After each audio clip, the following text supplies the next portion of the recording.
مولانا علامہ عبد الحمید توصفی صاحب، ان کی نظریاتی رسائل اور کتب اور کیلنڈر نیچے سٹال لگا ہوا ہے، وہاں سے وصول کریں۔ اس کے ساتھ ساتھ اس پروگرام کی تمام تر ریکارڈنگ آپ کو جیدی ساؤنڈ سسٹم سے ملیں گی۔ 12 ربیع الاول کو الویہ حیدریہ تلگنگ میں سالانہ 12 ربیع الاول سیرت امام المجاہدین کانفرنس منعقد ہوگی، جس میں مولانا الیاس گھمن صاحب کا خطاب ہوگا اور دیگر علماء بھی خطاب فرمائیں گے۔ بلا تاخیر دعوت خطاب دیتا ہوں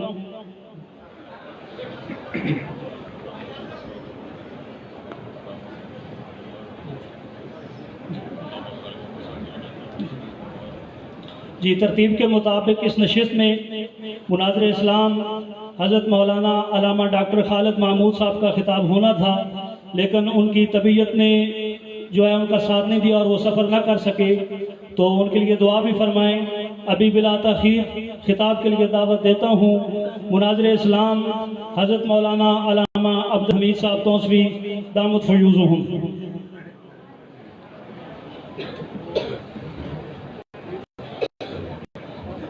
بسم اللہ الرحمن الرحیم۔ اللہم لک الحمد کما انت اہلہ فصل علی محمد کما انت اہلہ وفر بنا ما انت اہلہ فانک انت اہل التقوی و اہل المغفرۃ۔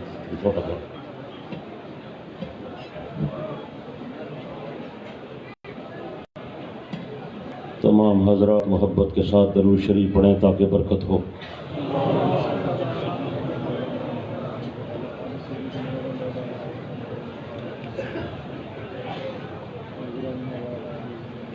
الحمدللہ وکفا والصلاة والسلام علی سید الرسل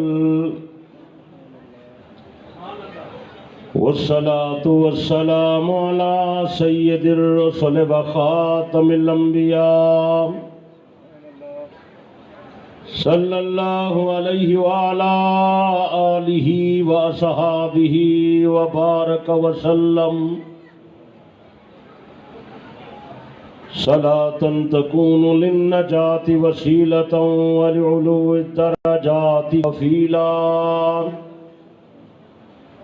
اللهم صل على محمد وعلى آل محمد وعلى آل محمد وبارك وسلم۔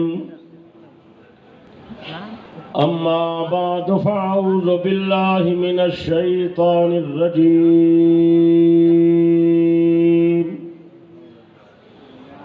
بسم اللہ الرحمن الرحیم۔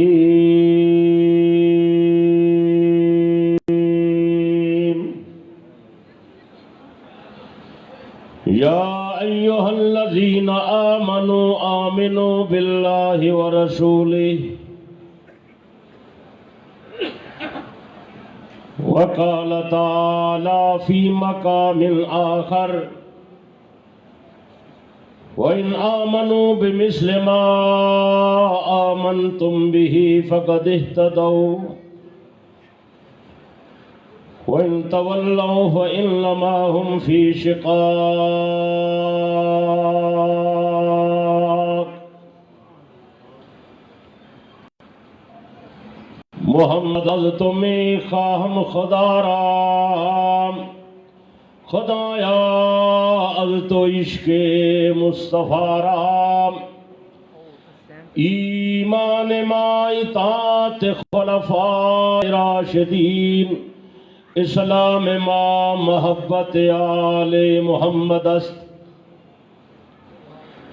واجب الاحترام شرفاء ملت، بزرگوں، دوستوں، بھائیوں، عزیزوں، آج بلکسر کے مقام پر سالانہ سنی کانفرنس کا انعقاد ہے۔ اہل چکوال کے لیے یہ بہت بڑی خوشی کی بات ہے۔ ایسے اجتماعات میں ان حضرات کو دینی، علمی اور روحانی غذا ملتی ہے۔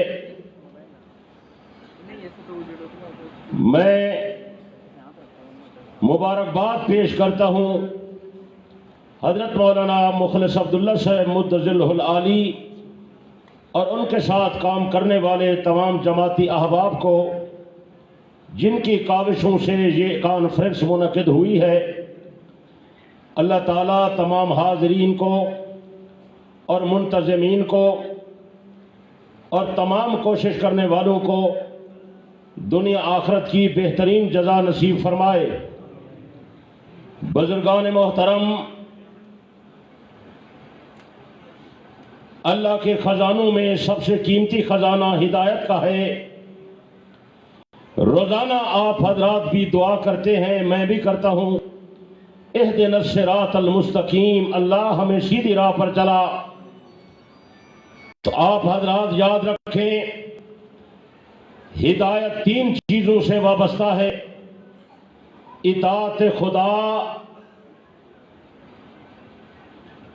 اطاعت رسول اور اتباع صحابہ۔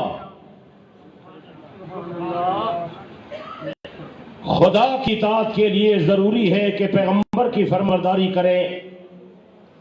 نبی کے بغیر دین نہیں ملتا، پیغمبر کے بغیر قرآن نہیں ملتا، نبی کے بغیر اللہ پاک کا فرمان ہم حاصل نہیں کر سکتے، خدا کی مراد کو بھی نہیں جان سکتے۔ اس کے لیے نبی علیہ الصلوۃ والسلام کی اتباع ضروری ہے، نبی پر ایمان ضروری ہے، پیغمبر کی اتباع اور تابعداری ضروری ہے، حضرت نبی علیہ الصلوۃ والسلام کی غلامی ضروری ہے۔ میرے دوستوں اور بزرگوں، خوب ذہن نشین فرماؤ، جس طرح خدا کی اطاعت پیغمبر کی اطاعت کے بغیر ممکن نہیں، بین ہی اسی طرح نبی کی اطاعت بھی صحابہ کی فرمانبرداری کے بغیر ممکن نہیں۔ اللہ نے ہدایت کے لیے پیغمبر بھیجا اور پیغمبر کے ساتھ ساتھ اپنی کتاب کو اتارا۔ قرآن مجید اگر ہمیں ملا، جبرائیل کے ذریعے سے ملا، پیغمبر کے ذریعے سے ملا اور پھر صحابہ کے ذریعے سے ملا۔ آپ حضرات جانتے ہیں، خدا نے قرآن مجید کو آسمان سے لکھ کر نہیں اتارا۔ جبرائیل علیہ السلام قرآن مجید کی آیتیں زبانی اتارتے تھے، حضرت پیغمبر علیہ السلام کے قلب اطہر پر قرآن اترتا تھا۔ جس طرح خدا نے قرآن مجید لکھ کر پیغمبر کے پاس نہیں بھیجا، اسی طرح حضرت پیغمبر نے اپنے مبارک ہاتھوں سے قرآن لکھ کر صحابہ کے حوالے نہیں کیا۔ خدا نے لکھ کر نہیں بھیجا، اس لیے کہ لوگ نبی کے دروازے پر آئیں، پیغمبر پر ایمان لائیں، حضرت پیغمبر کی فرمانبرداری کریں۔ اسی طرح حضرت پیغمبر نے قرآن لکھ کر صحابہ کو نہیں دیا، اس لیے لکھ کر نہیں دیا کہ لوگ صحابہ پر یقین رکھیں، صحابہ پر ایمان لائیں، صحابہ کی اتباع کریں، صحابہ پر اعتماد کریں۔ جیسے نبی کے بغیر قرآن نہیں ملتا، ایسے صحابہ کے بغیر بھی قرآن نہیں ملتا۔ اور دوسری بات بھی آپ ذہن نشین فرمائیں کہ قرآن مجید کے ملنے کے ساتھ ساتھ قرآن مجید کا سمجھنا بھی پیغمبر کی زبان پر موقوف ہے۔ نبی علیہ السلام کی تشریح کے بغیر قرآن سمجھ نہیں آتا۔ اگر پیغمبر وضاحت نہ کریں، قرآن کے معنی کا پتہ نہیں چلتا، عملی صورت سامنے نہیں آ سکتی۔ اسی طرح نبی کے صحابہ کے بغیر بھی نہ قرآن سمجھ آتا ہے، نہ پیغمبر کی سنت کا پتہ چلتا ہے۔ بات میری سمجھ آ رہی ہے؟ قرآن میں ہے نماز پڑھو، طریقہ نہیں ہے۔ قرآن میں ہے زکوٰۃ دو، تفصیل نہیں ہے۔ قرآن میں ہے روزے رکھو، احکام پورے نہیں ہیں۔ قرآن میں ہے حج عمرہ کرو، مکمل وضاحت نہیں ہے۔ قرآن میں ہے نکاح کرو، طریقہ نہیں ہے۔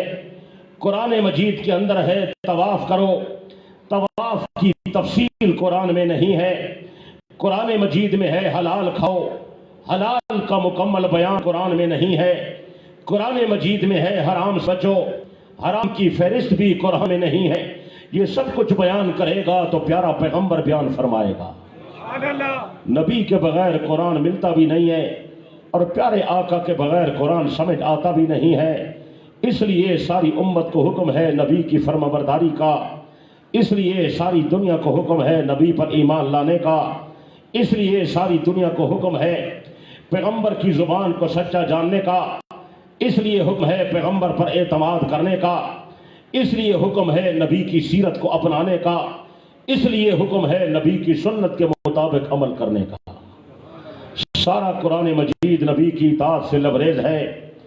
جہاں رب کی اطاعت کا حکم ہے، ساتھ پیغمبر کی اطاعت کا حکم ہے۔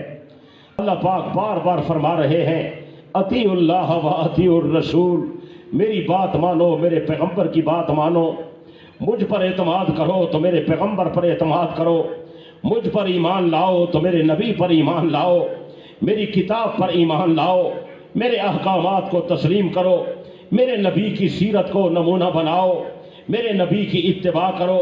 اگر میرے پیغمبر کی اتباع کرو گے، میرا وعدہ ہے میں تم سے محبت کروں گا۔ میرے پیارے دوستوں اور بزرگوں، بعین ہی یہی صورتحال آگے بھی چل رہی ہے۔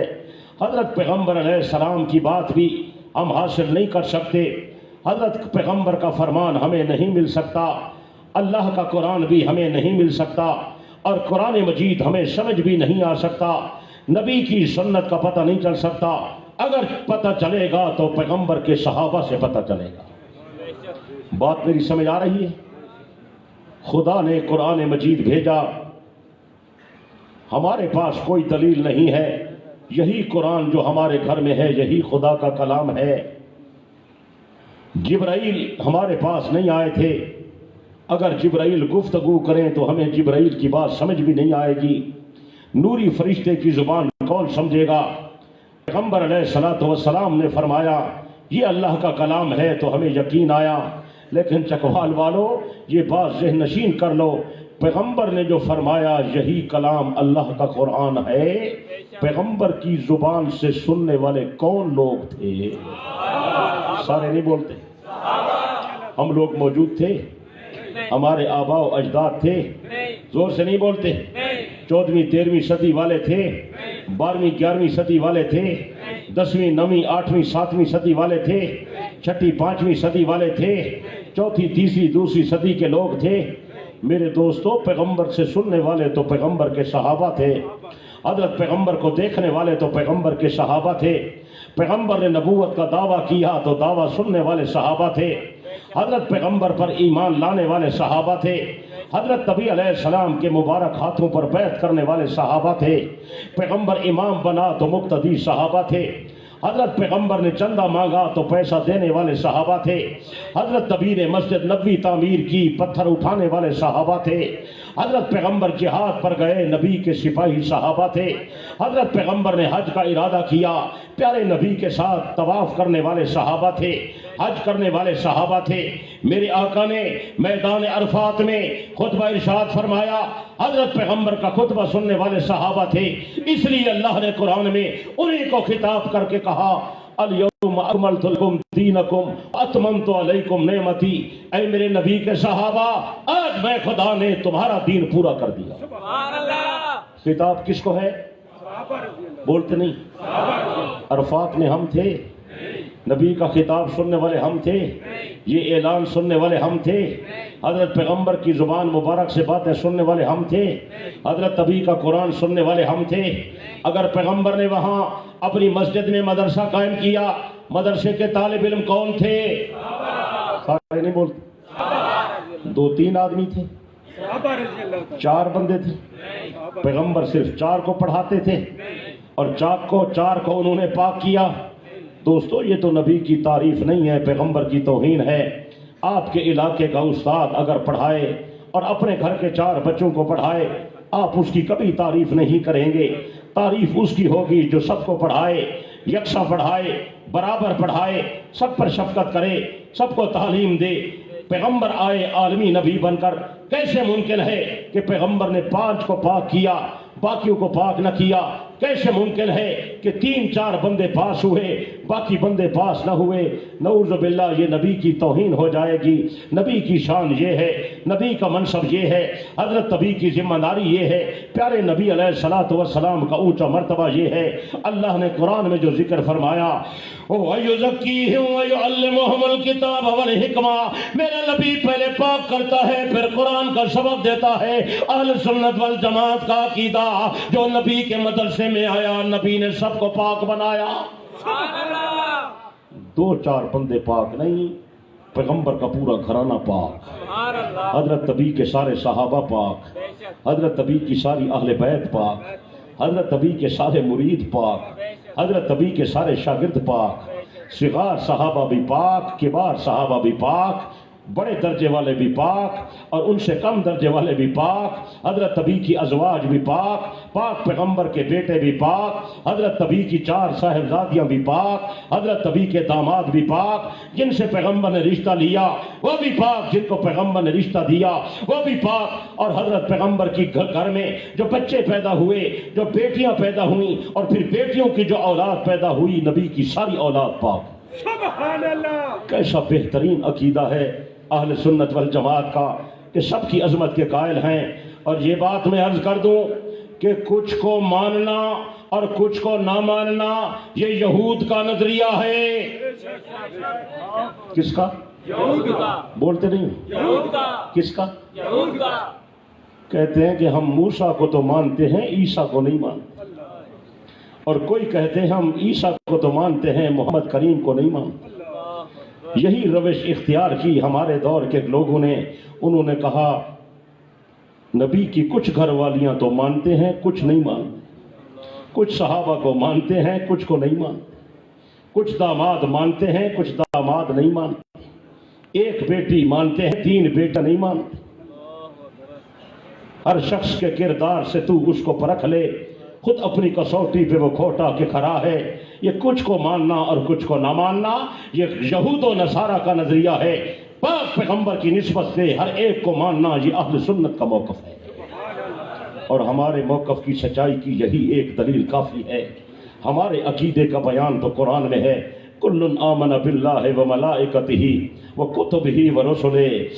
اللہ پاک کے سارے نبی سچے، اللہ کے سارے ملائکہ سچے، اللہ پاک کی ساری کتابیں سچی، اللہ کے سارے پیغمبر سچے، حضرت آدم بھی سچا، حضرت ابراہیم بھی سچا، حضرت موسیٰ بھی سچا، حضرت عیسیٰ بھی سچا، لیکن محمد کریم کا مقام سب سے اونچا۔ کہو بے شک، سارے بولو بے شک۔ میرے آقا کے مقام کا مقابلہ کوئی نہیں کر سکتا۔ میرے آقا کی شان بلند و بالا ہے، میرے آقا کا مرتبہ بہت اونچا ہے۔ میرا عقیدہ، میرے بڑے بزرگ کا عقیدہ، مدنی کریم 14 طبقہ دے سردار، 2 جہاناں دے سردار، نبیاں تے رسولاں دے سردار، نور تے بشر دے سردار، اولین تے آخرین دے سردار، کارخانہ کائنات دے اندر پاک پیغمبر جیسی ہستی نہ آج تک پیدا ہوئی نہ قیامت تک پیدا ہو سی۔ خدا دی ساری خدائی کٹھی کر، ساری خدائی کا مقام کم ہے، محمد کا مقام اونچا۔ سچ ہے یا نہیں؟ جس طرح نبی کی شان اونچی ہے اس طرح نبی کے صحابہ کی شان بھی اونچی ہے، اس طرح نبی کی اہل بیت کا مقام بھی اونچا ہے، اس طرح پیغمبر کی ازواج کا مرتبہ بھی اونچا ہے۔ کسی نبی کی بیویاں اتنی بلند نہیں ہیں جتنی محمد کی ازواج بلند ہیں، کسی نبی کی جماعت اتنی اونچی نہیں ہے جتنی میرے آقا کی جماعت اونچی ہے، کسی نبی کی اولاد اتنی اونچی نہیں ہے جتنی پیغمبر کی اہل بیت کا درجہ اونچا ہے۔ آپ مانتے یا نہیں؟ لیکن یہاں ایک ضروری بات ایک اور عرض کرنا چاہتا ہوں، وہ آپ سمجھ لیں۔ وہ بات یہ ہے، ہم نبی کی اہل بیت کی عظمت کے قائل ہیں، حضرت پیغمبر کے خاندان کو مانتے ہیں، لیکن ایک ضروری بات جو پیش نہیں کی گئی، اہل بیت میں توجہ میری طرف رہے، پیغمبر کی اہل بیت میں شامل ہونے کے لیے یہ ضروری ہے کہ پہلے وہ ایمان لائیں۔ اگر کوئی ایمان نہیں لائے گا نبی کی اہل بیت میں شامل نہیں ہوگا۔ صرف نسبی قرابت، نسبی رشتہ داری، خاندانی تعلق کافی نہیں ہے. اگر ایسی بات ہے تو پھر پیغمبر کا چچا ابو لہب جو پیغمبر کا بہت قریبی تھا، آپ کے دادے کی اولاد تھا، حضرت نبی کا جدی رشتہ دار تھا، نبی کا کلمہ نہیں پڑھتا، بتائیں یہ نبی کی اہل بیت میں ہے؟ زور سے نہیں بولتے. اس کا مطلب یہ ہوا کہ ایمان لانا ضروری ہے. بنیاد ایمان ہے. بنیاد کیا ہے؟ جلدی بولیں. جو ایمان نہیں لائے گا وہ نجات نہیں پائے گا. جو ایمان نہیں لائے گا جہنم سے نہیں بچے گا. جو ایمان نہیں لائے گا وہ جنت میں داخل نہیں ہو سکے گا. نبی علیہ السلام کے تقریباً 12 چچا تھے. 8 نے اسلام کا زمانہ نہیں پایا، باقی 4 رہ گئے. 4 کے سامنے پیغمبر نے کلمے کی دعوت پیش کی. قولوا لا الہ الا اللہ، کلمہ پڑھو کامیاب ہو جاؤ گے. نبی علیہ السلام کی دعوت کے باوجود 2 چچا نے انکار کر دیا، کلمہ نہیں پڑھا، اور پیغمبر نے 2 چچا نے کلمہ پڑھا. جنہوں نے کلمہ پڑھا وہ جنت کے وارث بن گئے، جنہوں نے کلمہ نہیں پڑھا وہ جہنم سے نہیں بچ سکے. جس نے کلمہ پڑھا ایک کا نام ہے حضرت حمزہ، ایک کا نام ہے حضرت عباس. دونوں مومن کامل ہیں، نبی کے صحابی ہیں، پیغمبر کے جدی ہیں، جنت کے وارث. اور جن 2 نے کلمہ نہیں پڑھا، ایک کا نام ہے ابو لہب، ایک کا نام ہے ابو طالب. ابو لہب کا نام عبد العزیٰ ہے، ابو طالب کا نام عبد مناف ہے. دونوں نے پیغمبر کے کلمے کا انکار کر دیا، جہنم سے نہیں بچ سکے. بات سمجھ آ رہی ہے؟ ابو طالب کے حوالے سے بہت لوگ غلط فہمی میں رہتے ہیں. جمہور علماء کی تحقیق یہی ہے کہ اس نے کلمہ نہیں پڑھا. وہ پیغمبر سے محبت رکھتا تھا، نبی کی خدمت اس نے بہت کی، اپنے گھر میں پیغمبر کو پالا پوسا، لیکن نبی علیہ السلام کی دعوت کو قبول نہیں کیا. نبی کا کلمہ نہیں پڑھا. آپ کی دلی تمنا تھی کہ میرا چچا ایمان لے آئے، اس نے کلمہ نہیں پڑھا. پاک پیغمبر نے فرمایا میرا چچا جہنم کے عذاب سے نہیں بچ سکا. پیغمبر کا فرمان سچ ہے؟ جلدی بولیں. بلکہ آپ نے دعا بھی کی، اللہ میں چچا کی مغفرت کر دے. اللہ نے قرآن کی آیت میں منع کر دیا، میرے پیغمبر آپ اس کے لیے بخشش کی دعا نہیں کر سکتے. ما کان للنبی والذین آمنوا ان یستغفروا للمشرکین ولو کانوا اولی قربا. نبی کے لیے بھی مناسب نہیں، مومنین کے لیے بھی مناسب نہیں. ان رشتہ داروں کے لیے مغفرت کی دعا کریں جن کا خاتمہ شرک پر ہو گیا ہے. صحیح بخاری میں موجود، صحیح مسلم میں موجود، ابو داؤد میں موجود، تمام حدیث کی کتابوں میں موجود. ابو طالب نے پیغمبر کی دعوت کے باوجود پیغمبر کا کلمہ نہیں پڑھا. آخری جملے اس کی زبان سے نکلے، الا ملت عبد المطلب، میں پرانی ملت پر ہوں. نبی علیہ السلام نے فرمایا چاچا میرا کلمہ پڑھ لے کامیاب ہو جائے گا. بخاری شریف کے اندر حدیث میں اس کے الفاظ آئے ہیں، وَأَبَى أَن يَقُولَ لَا إِلَٰهَ إِلَّا اللَّهُ، اس نے انکار کر دیا کہ میں لا الہ الا اللہ کا اقرار نہیں کرتا. حضرت بھی ایسا روتے ہوئے واپس آئے. اللہ پاک قرآن مجید کی آیت نازل فرمائی، انک لا تہدی من احببت ولکن اللہ یہدی من یشاء. اے میرا پیغمبر، یہ آپ کے اختیار کی بات نہیں، جس سے آپ محبت رکھیں اسے ہدایت دے دیں. یہ تو میرے بس کی بات ہے، جسے میں چاہوں ہدایت دے دوں. سبحان اللہ. بے شک حضرت عباس رضی اللہ عنہ نے نبی علیہ السلام سے یہ بھی دریافت کیا، یا رسول اللہ آپ نے اپنے چچا کو کیا صلہ دیا؟ آپ کے چچا نے آپ کی بڑی خدمت کی، آپ کی بڑی معاونت کی، آپ سے بڑی ہمدردی کی. نبی علیہ السلام نے فرمایا چاچا عباس میں نے مغفرت کی دعا کی، اللہ نے منع کر دیا. پھر میں نے تخفیف کی درخواست کی کہ یا اللہ آخر میرا چاچا ہے، اس نے میری بڑی خدمت کی ہے، آپ عذاب کم کر دیں. جناب امام الانبیاء صلی اللہ علیہ وسلم نے فرمایا اللہ پاک نے میری یہ درخواست قبول کر لی. فرمایا میرا پیغمبر تیرے چاچے کو جہنم کا چھوٹا عذاب دوں گا، اس کو جہنم کا جوتا پہناؤں گا، اس کے اندر جہنم کے انگارے ہوں گے. یخلی دماغہ فی راسی، اس کے سر کی کھوپڑی میں دماغ کھولتا ہوا ہوگا. میرے دوستو یہ تو جہنم کا چھوٹا عذاب ہے، اندازہ کرو جہنم کا بڑا عذاب کتنا خطرناک ہوگا. آپ نے فرمایا اگر میں یہ درخواست رکھتا میرا چاچا مکمل جہنم ہوتا. مکمل جہنم سے اس کو اس قدر تو نجات ملی کہ عذاب کم ہو گیا، لیکن اسے جہنم کے جوتے پہنائے جائیں گے، اس میں جہنم کے انگارے ہوں گے، دماغ اس کا سر کی کھوپڑی میں کھول رہا ہوگا۔ وجہ یہ ہے اس نے میری دعوت کو قبول نہیں کیا، میں کلمہ نہیں پڑھا، ایمان نہیں لایا۔ جب تک کوئی آدمی ایمان نہ لائے نہ اس کی نجات ہے، نہ جہنم سے بچ سکتا ہے، نہ جنت داخل ہو سکتا ہے، اور نبی کی اہل بیت میں شامل ہو سکتا ہے۔ بات میری سمجھ آ رہی ہے؟ بلکہ اس سے یہ معلوم ہو گیا کہ اہل بیت میں شامل ہونے کے لیے ایمان ضروری ہے۔ تو پہلے ایمان لائے گا تو پہلے نبی کا صحابی بنے گا، اور صحابی بنے گا تو پھر اہل بیت میں شامل ہوگا۔ سمجھ آ رہی؟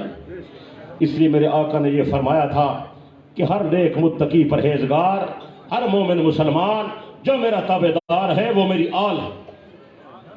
اس کا مطلب یہ ہوا کہ آل کہتے اسے ہیں جو نبی کا تابعدار ہو، آل نبی کے فرما بردار کو کہتے ہیں، آل نبی کے پیروکار کو کہتے ہیں، آل نبی کے حبدار کو کہتے ہیں، آل نبی کے اصلی تابعدار کو کہتے ہیں، آل پیغمبر کے راستے پر چلنے والے کو کہتے ہیں۔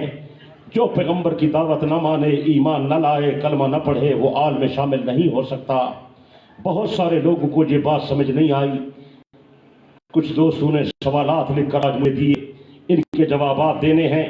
ان میں سے ایک سوال یہ بھی آیا ہوا ہے کہ آپ نماز میں جو درود پڑھتے ہیں اس میں نبی کے ساتھ نبی کی آل پر درود ہے، لیکن صحابہ پر درود نہیں ہے۔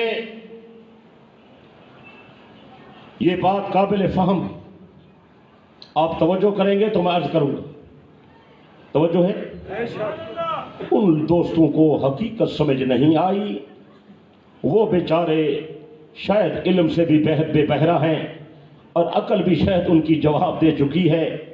اللہ کے بندو، یہ جو ہم نماز میں درود پڑھتے ہیں اور نبی علیہ السلام پر درود بھیجتے ہیں، اور پیغمبر کے ساتھ حضرت نبی کی آل پر درود بھیجتے ہیں، نبی کی آل کی محبت ہمارا ایمان ہے، درود بھیجنا ہمارے یقین کا حصہ ہے۔ جو نبی کی آل کو نہیں مانتا اور درود نہیں بھیجتا وہ سنی مذہب سے تعلق نہیں رکھتا۔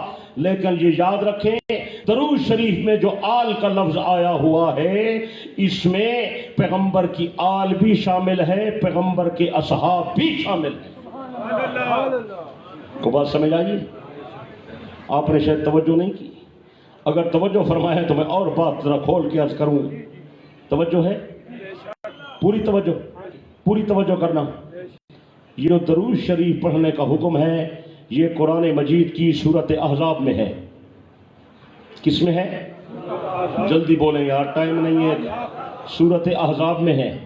سورۃ احزاب ایک روایت کے مطابق 5 ہجری میں، ایک روایت کے مطابق 4 ہجری میں آئی ہے،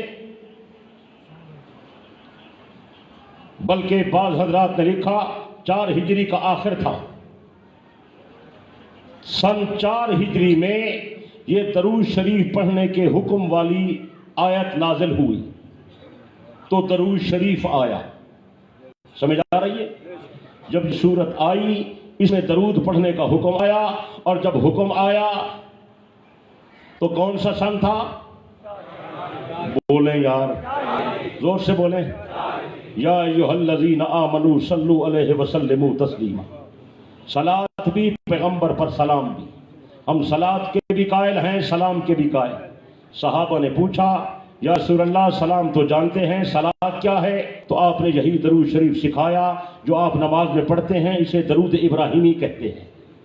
اللہم صلی علی محمد وعلی آل محمد کما صلیت علی ابراہیم وعلی آل ابراہیم انک حمید مجید۔ اللہم بارک علی محمد وعلی آل محمد کما بارکت علی ابراہیم وعلی آل ابراہیم انک حمید مجید۔ یہ حکم کب آیا؟ بولتے نہیں ہو؟ کب آیا؟ کب آیا؟ اور تمام تاریخ والے، رجال والے، نسب والے اس بات پر متفق ہیں کہ حضرت امام حسن رضی اللہ عنہ کی جو پیدائش ہے وہ 3 ہجری میں ہوئی ہے، اور حضرت امام حسین کی جو پیدائش ہے وہ 4 ہجری میں ہوئی ہے۔ بات یاد رہے گی یا نہیں رہے گی؟ یعنی جب درود پڑھنے کا حکم آیا نبی کی آل پر درود بھیجو، تو حضرت امام حسن تقریباً 1 سال کے تھے اور حضرت امام حسین تقریباً 2 یا 3 ماہ کے تھے۔ تو باقی جو آل اطہار ہے، جو ان کی آگے اولاد امجاد ہے، ان حضرات کا ابھی وجود باوجود دنیا میں نہیں آیا تھا۔ بات سمجھ آ رہی ہے؟ تو ہمارا سوال یہ ہے کہ اس وقت اب یہ صرف 2 حضرات تھے اور بالکل بچپن میں تھے، تو درود شریف پڑھنے کا مصداق کون ہوگا؟ بولتے ہیں اللہ کے بندے، اس کا مصداق صحابہ تھے، کہ صحابہ بھی اس میں شامل ہیں اور آل بھی اس میں، بولیں ازواج بھی اس میں، نبی علیہ السلام کی بیٹیاں بھی اس میں، اور حضرت نبی علیہ السلام کے آگے بچے بھی اس میں، اور نبی کے سارے صحاب اس میں۔ تو یہ جو ہم درود پڑھتے ہیں، یہ نبی کے اصحاب بھی اس میں داخل ہیں، نبی کی ازواج بھی شامل ہیں، اور پیغمبر کی ساری اولاد بھی اس میں شامل ہے۔ بات سمجھ آ رہی ہے؟ تو ہم نبی کے صحابہ کی عظمت کے بھی قائل ہیں اور پاک پیغمبر کی آل کی شان کے بھی قائل ہیں۔ ہم سب کو مانتے ہیں، سب کی عزت و عظمت کو تسلیم کرتے ہیں۔ جو آدمی ان کو نہ مانے، ہم ان کو درست نہیں سمجھتے۔ بات سمجھ آ رہی ہے؟ ہر ایک کو مانو، درجے درجے پر مانو، اپنے مقام پر مانو، اپنی شان پر مانو، اپنے مرتبے پر مانو، اپنی عزت اور عظمت کے لحاظ سے مانو۔ میرے پیارے دوستو، حضرت نبی علیہ السلام کا پہلے دن کلمہ پڑھنے والے وہ حضرت ابو بکر صدیق تھے، اماں خدیجہ الکبریٰ تھی، حضرت زید تھے، حضرت علی لڑکپن میں تھے، انہوں نے بھی پیغمبر کا کلمہ پڑھا، وہ بھی اولین مسلمین میں ہیں۔ تمام حضرات کی عزت و عظمت پر ہمارا ایمان ہے۔ جو نبی کا کلمہ پڑھے پہلے صحابی بنتا ہے، پھر نبی کی آل میں داخل ہوتا ہے۔ کچھ سمجھ آ رہی؟ اگر اس کا ایمان نہیں ہوگا تو نہ صحابی بنے گا، نہ نبی کی آل میں شامل ہوگا۔ کامیابی کے لیے ایمان لانا بنیادی شرط ہے۔ ایمان بڑی دولت ہے، ایمان بڑا خزانہ ہے۔ آپ نے سنا ہے حضرت بلال حبشی رضی اللہ عنہ ایک حبش کے آدمی تھے، ان کا والد مکے میں آیا تھا، یہ ایک کافر کے غلام تھے، پیغمبر کے رشتہ دار نہیں تھے، حضرت نبی کے کوئی خاندانی نسب سے تعلق رکھنے والے نہیں تھے۔ حضرت نبی علیہ السلام کا کلمہ پڑھ لیا، حضرت نبی کی تابعداری کی، پاک پیغمبر نے فرمایا بلال چلتا زمین پر ہے، پاؤں کی آہٹ جنت میں سنائی دیتی۔ بات سمجھ آ رہی ہے؟ اللہ پاک حقیقت کو سمجھنے کی توفیق عطا فرمائے اور ماننے کی بھی توفیق عطا فرمائے۔ سارے آمین نہیں کہتے؟ بلند آمین کہو، اونچی آمین کہو۔ تو سارے حضرات سچے ہیں، تمام اہل بیت سچے ہیں، نبی کی سارے جماعت صحابہ سچے ہیں، حضرت نبی کی تمام ازواج بڑی شان والی ہیں اور مومنین کی مائیں ہیں۔ ان کی عزت و عظمت کو تسلیم کریں، ان کے مقام اور مرتبے کو تسلیم کریں۔ ان کے بغیر نہ ہمیں نبی ملے گا، نہ قرآن ملے گا، نہ شریعت ملے گی، نہ خدا کا دین ملے گا۔ یہ بنیادی واسطہ ہیں۔ اس لیے ہم کہتے ہیں صحابہ کو ماننا ضروری ہے۔ صحابہ کی بات آتی ہے تو بعض حضرات پریشان ہو جاتے ہیں کہ بار بار آپ صحابہ کی رٹ کیوں لگاتے ہیں، بار بار آپ صحابہ کا نام کیوں لیتے ہیں۔ دوستو، یہ دین کا ضروری واسطہ ہیں، ان کے بغیر دین نہیں ملتا، ان کے بغیر قرآن نہیں ملتا، ان کے بغیر اسلام نہیں ملتا، بلکہ ان کے بغیر نہ خدا ملتا ہے، نہ مصطفیٰ ملتا ہے، نہ علی مرتضیٰ ملتا ہے۔